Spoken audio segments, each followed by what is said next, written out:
I am taking a super wind-up from Avenger and setting up the Ari M40.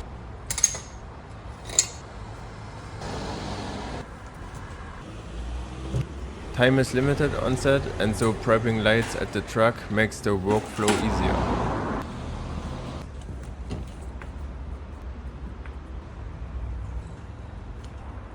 When you attach the cable to the head, always remember the cable relief.